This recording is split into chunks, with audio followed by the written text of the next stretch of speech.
Quero saudar a todos na graça e na paz do nosso Senhor Jesus Cristo, nesse domingo, dia 17 de janeiro. E hoje nós vamos pensar um pouquinho, ainda estudando o livro de Provérbios, um tema chamado sabedoria e simplicidade. Nós precisamos ficar atentos porque a situação está muito difícil no país. Então você que é do grupo de risco, como eu, mesmo você que não é, vamos tomar um pouco de cuidado, vamos nos preservar, porque nós estamos caminhando para uma situação pior do que a que a gente tinha lá no começo da pandemia.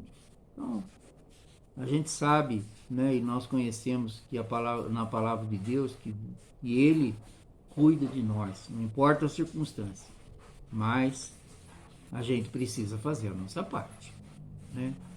Se você anda sem máscara, se você se aglomera, Deus não vai cuidar de você se você mesmo não estivesse cuidando.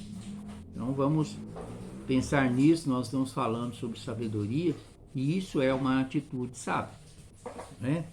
Vamos colocar de lado aí um monte de bobagem que a gente recebe aí em mensagens de internet, né? E ficar em casa. Quem puder, fique em casa. Nossa lição está no livro de Provérbios, Provérbios 30, do 24 até o 26. Há 4 coisas bem pequenas na terra, mas que são mais sábias do que os sábios. As formigas, povo sem força, mas que no verão prepara a sua comida. Os arganazes, povo que não é poderoso, mas que faz a sua casa nas rochas. Os gafanhotos que não têm lei, mas que marcham todos em bandos. A lagartixa, que se pode apanhar com as mãos, mas que se encontra até nos palácios dos reis. Essa é a leitura de hoje para a nossa meditação. O livro de Provérbios, antes de ser o nome de um livro bíblico, é um gênero literário, definido como uma sentença curta, penetrante, pitoresca e figurativa. No texto que nós lemos, temos alguns exemplos de animais, né, que nos ensinam lições. O livro é composto por Provérbios de Salomão, né, do provérbio 10, 1 a 22, 16. Provérbios de Salomão, escrito pelos homens a serviço de Ezequias, reis de Judá, do 25 ao 29. Palavras de outros sábios, 22 a 17, 24 a 22, 24 a 23 a 32. Palavras de Agur, 30, do 1 ao 14. Provérbios numéricos, 30, do 15 ao 33. Palavras de Lemuel, 31, de 1 a 9. Poesia sobre a mulher virtuosa, 31, 10, 31. A fonte dessa informação é a Bíblia de Jerusalém.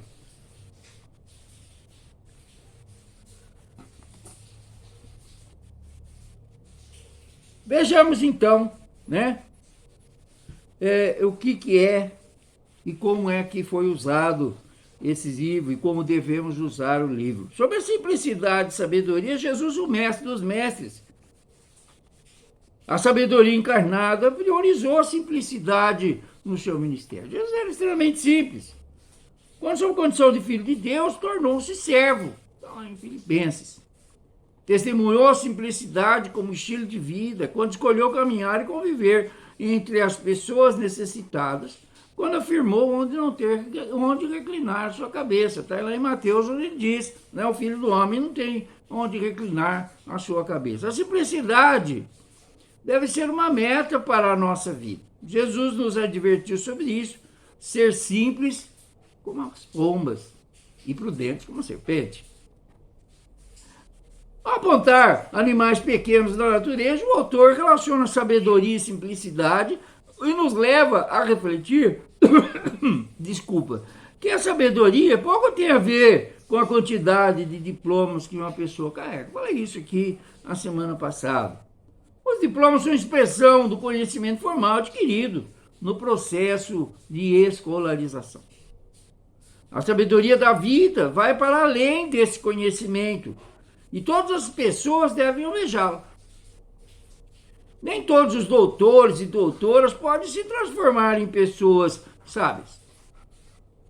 Mas muitas pessoas sem instrução formal podem ser doutoradas em sabedoria e simplicidade. Falei isso semana passada, me referindo à minha mãe. Mais importante que a sabedoria adquirida nas experiências cotidianas, na superação inteligente dos dilemas e problemas que nos acometem, é a sabedoria divina. Ela é mais importante do que a outra. Nós devemos buscá-la sempre. O apóstolo Tiago escreve, se alguém quiser sabedoria, peça a Deus. Seu valor é inigualável e está disponível a quem desejar. Se a palavra sabedoria não é tão fácil de definir, não é fácil. A importância da sabedoria na tomada de decisões que a vida nos exige é inegável. Precisamos ser sábios. A Bíblia fala que a sabedoria vem do temor do Senhor. O temor do Senhor é o princípio da sabedoria, lemos isso a semana passada.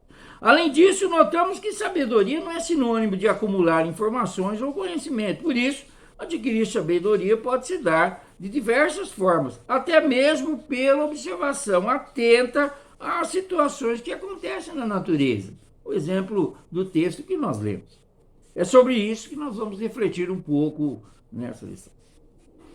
A sabedoria é um termo muito recorrente na Bíblia, a ponto de se tornar uma categoria didática para a divisão dos livros bíblicos. Na Bíblia protestante, são 5 os livros sapiensais, também categorizados como poéticos: Jó, Provérbios, Eclesiastes, Salmos e Cântico dos Cânticos. Na Bíblia de Jerusalém, por exemplo, você vai encontrar ainda o livro de Eclesiástico, o livro da Sabedoria, que também são livros considerados poéticos ou sapiensais. São assim classificados por trazerem a cultura, a sabedoria do povo de Israel, construída a partir das suas experiências de vida e fé. Essa liturgia conjuga a sabedoria popular e a sabedoria da corte, que é a sabedoria dos palácios, não é? Ambas impregnadas de experiências cotidianas e espirituais do povo. A sabedoria nasce da própria experiência de vida das pessoas. O livro de Provérbios tem tradicionalmente sua autoria atribuída ao rei Salomão, um dos sábios mais conhecidos da Bíblia. No entanto, ele reúne relatos de outras pessoas, como Agur e Lamuel. Né? Algumas Bíblias você vai encontrar, inclusive, né, esse texto que nós lemos aí, né, ele é conselhos para o rei Lemuel. Tá? São textos que são escritos por outras pessoas. Provérbios 30, 24 e 28 encontra-se no bloco dos provérbios que podem ser categorizados como provérbios numéricos, que, segundo a Bíblia de Jerusalém, é um estilo de escrita presente nas literaturas sapiensais e proféticas. Provérbios 6, 16, 30, do 15 a 33, Eclesiastes 11, 2, Amós 1, 3, 6, 9, 11, Isaías 17, 6, Miqueias 5, 4, são textos, né, classificados como provérbios numéricos. Ainda segundo essa Bíblia, no trecho destacado para essa lição, os provérbios numéricos têm como tema principal as maravilhas da natureza e os costumes dos animais. Nós aprendemos com os animais, com sua prática, com o seu hábito, a ser sábios. Né? Formiga é citada no livro de Provérbios mais uma vez, até para chamar as pessoas preguiçosas a trabalhar. Né? São 4 os animais apresentados como exemplo de sabedoria maior do que a dos sábios. Sabedoria é maior que o sapo. As formigas, os arganazes, que são pequenos roedores, eu particularmente não conheço. Vou até olhar na internet para ver se tem uma imagem desses bichinhos, né? São roedores pequenos, os gafanhotos, que a gente conhece, né? Graças a Deus à distância, e as lagartixas. Jeca, ao citar tais animais, o autor faz um contraponto entre o tamanho deles e os sábios. Quem são esses sábios? Seriam os professores, formadores de sabedoria, pessoas legitimadas com influência social e religiosa. Hoje nós temos tantas pessoas como influencers aí pelo mundo afora, na internet. Precisamos tomar cuidado que muitas vezes esses influencers estão ensinando um monte de coisa que não nos leva a lugar nenhum. Não sou contra, não. Tem gente muito boa, tem coisas muito boas na internet, mas presta atenção em quem você vai seguir. Tem gente ficando rico aí, né, ensinando que esmalte a mulher deve colocar no dedo. Tudo bem que tem as pessoas que gostam de saber isso, né, e segue, nada contra. Mas a gente precisa tomar cuidado, porque tem muitos influencers aí ensinando aquilo que não devia, né? Temos que olhar sempre se aquilo que nós estamos vendo, assistindo, escutando, são coisas que estão de acordo com os nossos princípios, de acordo com os princípios da palavra de Deus, né? Para depois a gente, né, conferir, né? O apóstolo Paulo escreve que mais bem-aventurados eram os irmãos de Bereia, porque eles conferiam tudo que ele falava nas Escrituras. Então, pense nisso, né? Pense nisso. Todas as coisas me são lícitas, mas nem todas me convêm. É possível que com esses exemplos o autor queira evidenciar que a sabedoria não tem a ver com grandeza, posicionamento político e religioso importantes, mas com simplicidade, sendo esta mais valiosa. Ele exalta os pequenos animais e suas ações que falam de sabedoria. Vejamos então. As formigas, todo mundo conhece, né? Tem grandona, tem pequenininho, né? Às vezes até nos incomodam, e muito, né? Povo sem força, mas incansável, que armazena no verão comida suficiente para lhe sustentar, inclusive no inverno. Quem não conhece a fábula da formiga e da cigarra?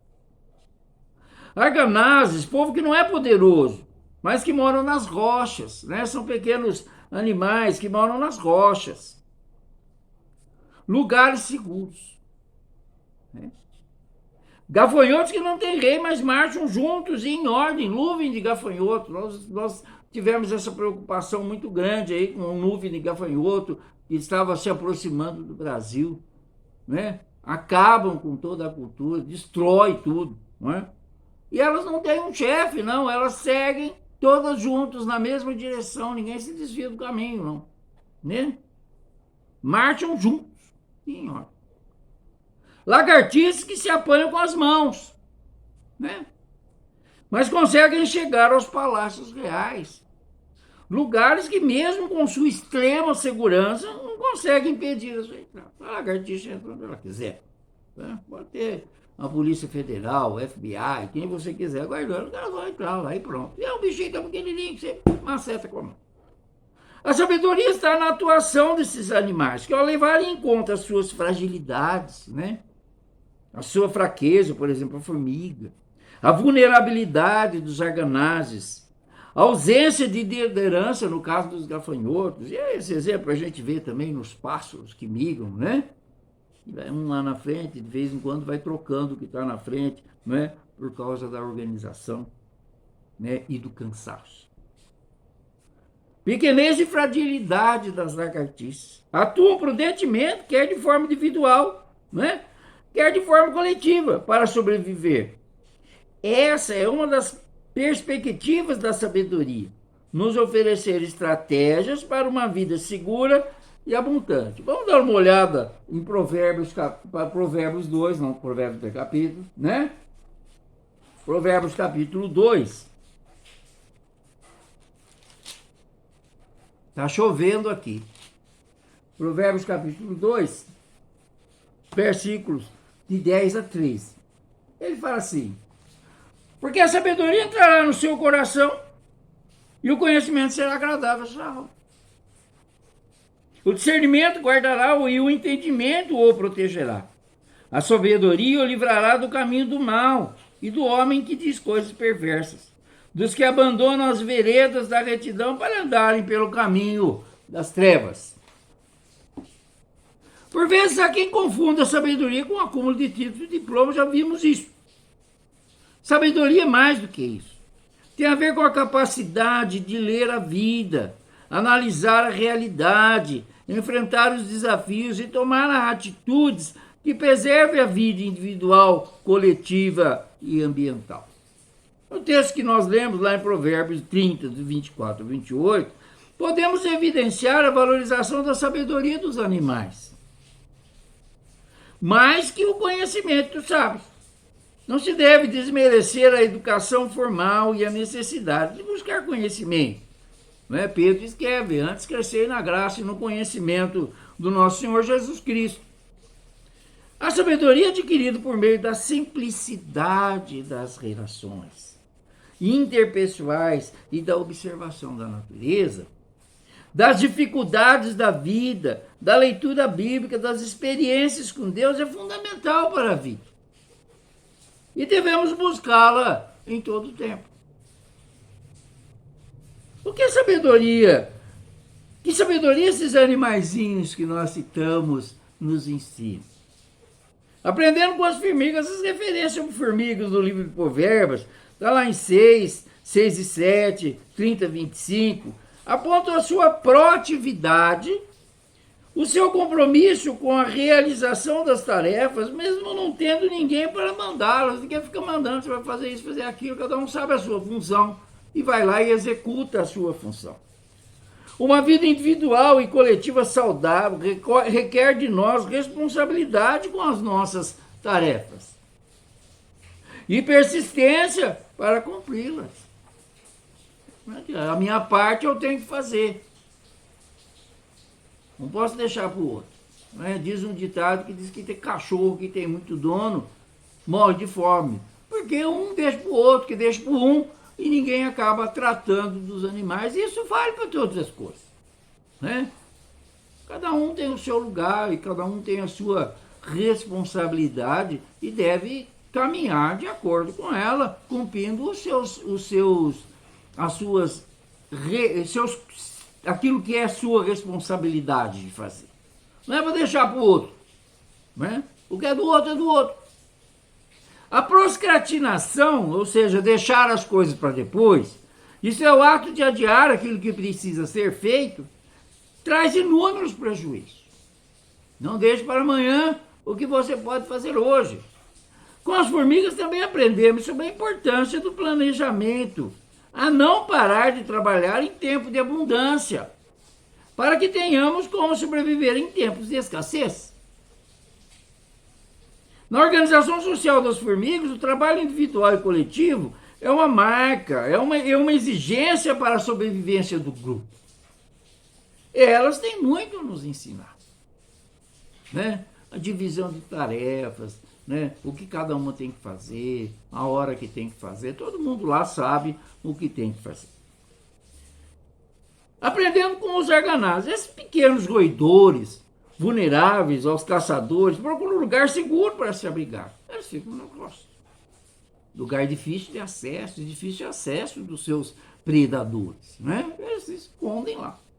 Há muito valor em reconhecer a nossa fragilidade e, diante dela, agir de forma a não colocar a vida em risco. Todo mundo sabe o seu limite. Todo mundo sabe o seu limite, Não me peça para eu subir no telhado, porque eu não vou subir. Eu conheço pessoas da minha idade, até mais velhas, que trabalham com isso, vivem em cima dos telhados, eu não vou subir. Por várias razões, A primeira delas é que eu tenho medo de altura. E a segunda é que eu já não sou mais um bebê. Então, a gente tem que tomar certos cuidados. Eu já estou naquela idade que eu só desço uma escada se tiver um corrimão para me segurar. Não desço a escada com a mão solta, porque eu tenho medo danado de cair. A prudência e a covardia são formas de reagir ao medo. Enquanto a imprudência desmerece o medo como sinal de alerta quando algo ou alguém está em risco, a covardia o superestima. Né? A covardia superestima o medo. Né? De repente, pode ser até que seja isso. Eu sou meio covarde, então eu não subo na casa. Mas eu tenho medo de subir na casa, então eu não subo na casa. Né? Eu peço para alguém fazer isso para mim. Eu pago para alguém fazer isso para mim. Né? A covardia superestima o medo. E não pondera sobre as possibilidades de superação do medo. Né? Então, a gente tem medo, a gente não pensa, deve ter um jeito de eu fazer isso, né, sem sentir medo. Eu, particularmente, estou tentando descobrir, né? Para outras coisas eu não tenho. Já a prudência reconhece o perigo, analisa as consequências e age de forma que a vida não seja ameaçada. Prudente. Né? Prudente. Muito menos paralisada diante de situações perigosas ou problemáticas. Né? A gente tem que ser prudente. Em tudo nós temos que ser prudentes. Agora, nesse tempo de pandemia, então, a prudência é uma coisa essencial para a nossa vida. Prudência. Né? Use máscara. Não seja teimoso. Né? Não fica ouvindo besteira por aí que estão falando e saia sem máscara, não. Porque é aquilo que eu já falei outro dia e vou repetir de novo. Você tem o direito de se contaminar. Você tem o direito até de morrer com a Covid-19. Mas você não tem o direito de contaminar outras pessoas. Né? Fica à vontade se você quiser morrer. Mas não contamine outras pessoas. Então use máscara. Preserva você e preserva o outro. Isso é prudência. Isso é prudência. Cristo é a nossa rocha. Nele encontramos proteção e fortaleza em tempos de dificuldade. Né? Elevo meus olhos para os montes, de onde me vem o meu socorro? Meu socorro vem do Senhor, que fez o céu e a terra. Deus é o meu refúgio e fortaleza, socorro bem presente na hora da angústia. Então nós encontramos em Cristo, que é a nossa rocha, proteção e fortaleza em tempos de dificuldades. Aprendendo com os gafanhotos, esses animais, mesmo sem liderança, vivem e trabalham em grupo. Uma sociedade que, ao valorizar a individualidade, produz como efeito colateral o individualismo e o egoísmo. Precisamos aprender com os gafanhotos sobre o trabalho em conjunto. Cada um fazendo a sua parte. Um gafanhoto sozinho, fraco, mas em bando, assume um poder incrível. Acabamos de falar, vimos esse assunto na TV há bem pouco tempo. O fato de não haver uma liderança no grupo não impede que eles trabalhem na mesma direção pelo bem de todos. Ninguém é autossuficiente. Somos interdependentes. E há valor nisso. É preciso abrir mão de construir uma trajetória solitária, de querer se sentir melhor ou mais importante que outra pessoa.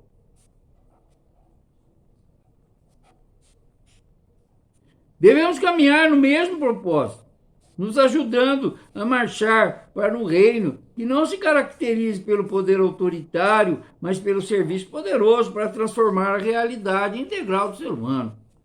Né? O evangelho, né, social de que João Wesley falava. Aprendemos que, com a lagartixa, que apesar de elas serem muito pequenas, sua vulnerabilidade não limita sua trajetória. Muitas vezes olhamos para quem somos ou o que temos e nossas fragilidades ou falta de recursos acabam limitando sonhos e projetos. Isso não precisa acontecer.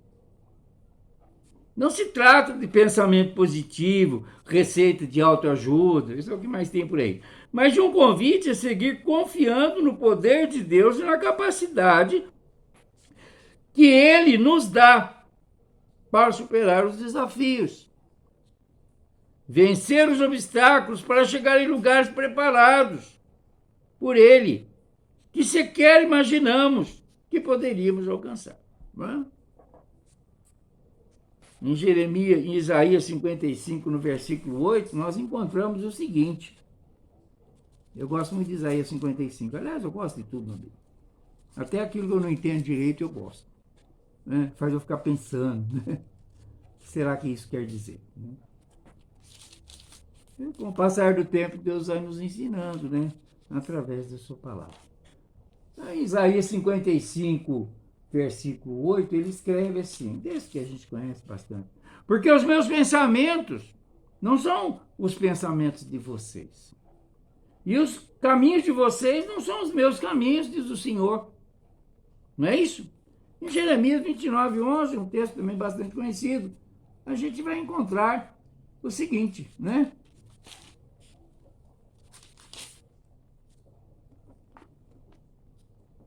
Eu é que sei que pensamentos têm a respeito de vocês, diz o Senhor.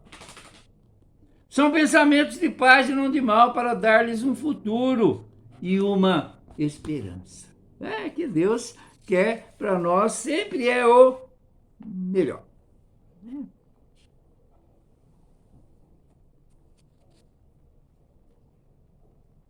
Outro destaque que é importante a gente olhar, né? A partir do texto que nós estamos vendo, é o valor da observação como fonte de aquisição de sabedoria. Isso vale para a observação dos animais, isso vale para a observação de pessoas. Quanto que nós não aprendemos, né, de pessoas mais velhas, às vezes com uma simples palavra, né? Isso é sabedoria. Entender que aquela pessoa tem muita coisa para nos ensinar e a gente escutar. Simplicidade e sabedoria são combinações perfeitas. Para quem desejar viver uma vida abençoada, precisamos confiar no Senhor, abrir mão de nos apoiarmos no nosso próprio entendimento. Lá em Provérbios, esse texto eu gostaria de partilhar com os irmãos, né? Provérbios capítulo 3, né? Eu vou partilhar porque ele é fundamental. Hoje eu até postei no Facebook esse texto, né? Provérbios capítulo 3. Só um segundo, por favor. Estou achando aqui na minha Bíblia. Essa Bíblia aqui é mais difícil de manusear, tem uma folhinha fininha. Diz assim, ó. Diz assim. Confie no Senhor de todo o teu coração. E não se apoie no seu próprio entendimento. Reconheça o Senhor em todos os seus caminhos e Ele endireitará as suas veredas. Não seja sábio aos seus próprios olhos. E tema o Senhor e afaste do mal. Isso será como um remédio para o seu corpo e refrigério para os seus ossos. Honre o Senhor com os seus bens e com as primícias de toda a sua renda.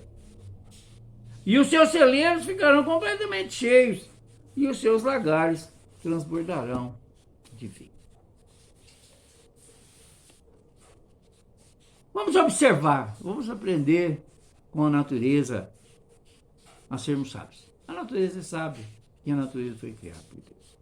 Mas nós te louvamos por podermos partilhar a sua palavra, por podermos aprender de ti a cada dia, porque nós sabemos, ó Deus, que só o Senhor pode nos ensinar, né? Só o Senhor pode nos dar tranquilidade, só o Senhor pode nos dar a paz. Principalmente em tempos tão difíceis como nós estamos vivendo, que o Senhor possa olhar para a vida de cada um de nós, o Senhor possa olhar por as famílias que estão enlutadas, o Senhor possa olhar por aqueles que têm seus entes queridos internados em tantos hospitais por esse mundo afora. Tenha misericórdia de nós, Senhor. Dê a cada um de nós um domingo abençoado e que possamos vivê-lo na sua presença. Em nome de Jesus é que nós oramos e agradecemos. Amém.